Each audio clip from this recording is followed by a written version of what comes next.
அத்துமீறின container லாரியால பிஞ்சு உயிர் பரிதாபமா பறிபோயிருக்கு.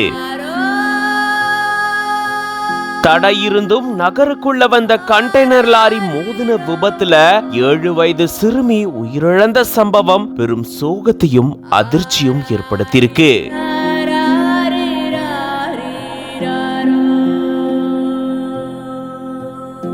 காவல்துறையினர் கவனக்குறைவால ஏற்பட்ட விபத்துன்னு பொதுமக்கள் குற்றச்சாட்டம் முன் வச்சிருக்காங்க.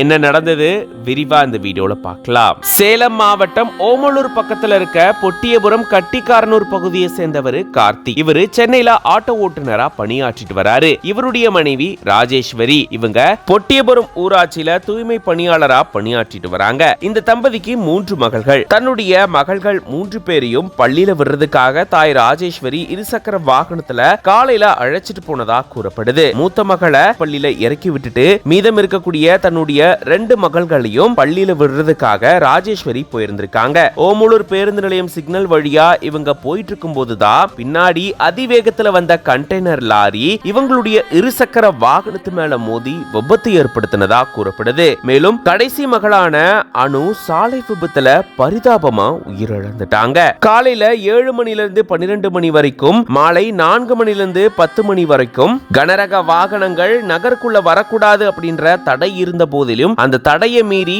இந்த கண்டெய்னர் லாரி நகருக்குள்ள வந்ததாலதான் இப்படி ஒரு கோர விபத்து ஏற்பட்டு எந்த பாவமும் செய்யாத சிறுமி பரிதாபமா உயிரிழந்துட்டதா பொதுமக்கள் குற்றச்சாட்டு முன் வச்சிருக்காங்க. இந்த குற்றச்சாட்டை தொடர்ந்து இப்ப போலீசார் நெடுஞ்சாலையில நகருக்குள்ள வரக்கூடிய கனரக வாகனங்களை திருப்பி அனுப்பிட்டு இருக்காங்க. இந்த சம்பவத்தால ஓமலூர் நகர் பகுதியில பெரும் பரபரப்பு சூழல் நிலவி இருந்திருக்கு.